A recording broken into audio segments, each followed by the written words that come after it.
Yo, what's up guys? Good morning. So, ngayon kakain tayo. No, kakagising lang namin. Anong oras na ba? 9?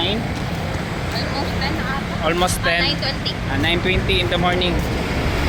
Okay, so kanina guys, pagka umaga, nag-chat sa akin yung programmer namin. Mayroong problema sa server. So, yun pala ang problema is hindi kami makasend ng email from our current platform, which is yung Blue R Plus. Yan, every time na merong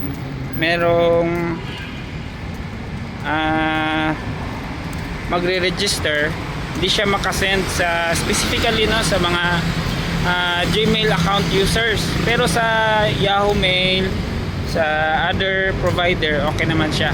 So yun yung kailangan namin i-fix mamaya.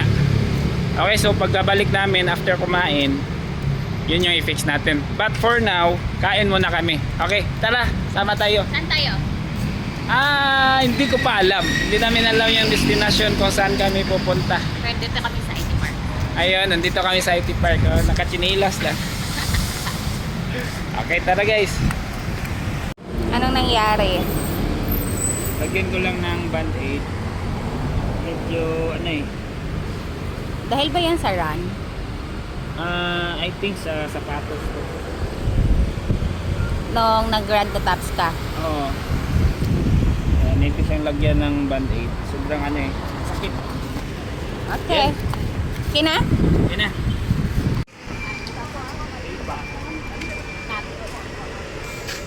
Kinin lang. Tama lang.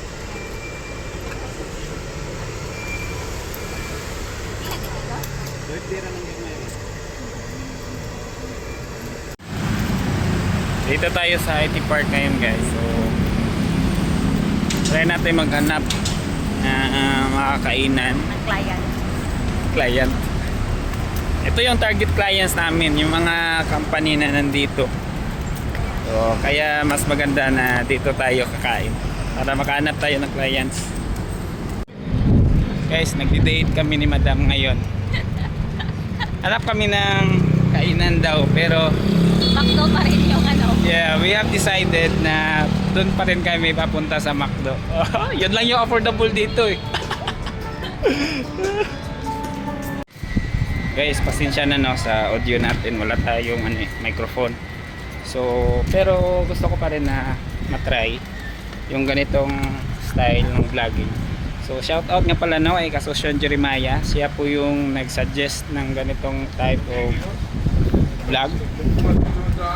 Okay, so kasi ngayon challenge yun sa akin kung anong klaseng vlog yung vlog style yung i-upload ko.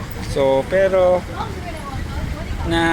naumpisahan ko na kasi last time na mag-upload nung nag-fun run kami, and then parang a day in my life na style. So I think gagana to sa akin. So try natin. Medyo awkward lang dahil Bisaya kami dito.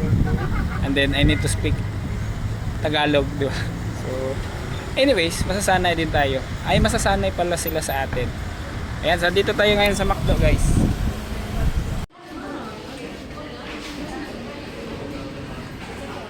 So let's eat, guys. Let's eat.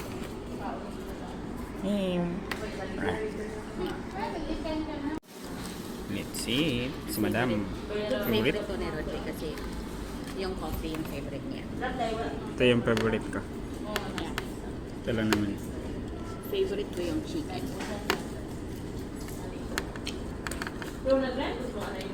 Ito lang kasi yung mura dito eh. Saan ba? Bakit kaya ano?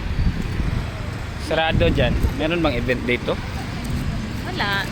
Every Sunday kasi car free. May car free Sunday sa IT Park. Okay. Para may space yung mag-jog, magbabay. Kaya yan. Yeah, yun nga. Nagbabayad sila. Every Sunday talaga yan. Okay. Yun pala yun. Car free Sunday. Yan. Ayun, so tapos na kaming kumain guys. ngayon si Madam nagpa-refill ng coffee. Ayan. Yes. Ay. Coffee is life. Coffee is life daw. Daya no? Dahil bumili lang ng isang beses tapos nagpa-refill pa. Ayan no? Kung di nyo alam, pwede mag-refill sa McDo. Ayan. Pag dine-in. Yeah. Every dine-in lang yan? Yeah, pag dine-in pwede. Okay. Sa dine-in lang siya pwede na mag-refill. Yeah, within the day. Okay, so yun no, hindi ko rin yan alam guys. Na-shock nga ako na pwede pala dito na magpa-refill dahil every time na bibili kami ng coffee, ano lang, Take out. take out lang. So ngayon, sinabi niya sa akin na pwede daw magpa-refill. Pwede pala yun. Ayan, yan yung isang hack yan ha, na kapag kakain kayo, dine-in, pwede pala na magpa-refill. Iwan lang natin kung Pero hindi, tinake out na namin yung refill. iwan lang natin kung hindi tataas yung ano mo. Pressure mo, joke. Pero ano lang, yun nga no, nakakatuwa. Okay, tara, uwi na tayo guys. And then, meron pa tayong isosolve na problem mamaya. Bye bye.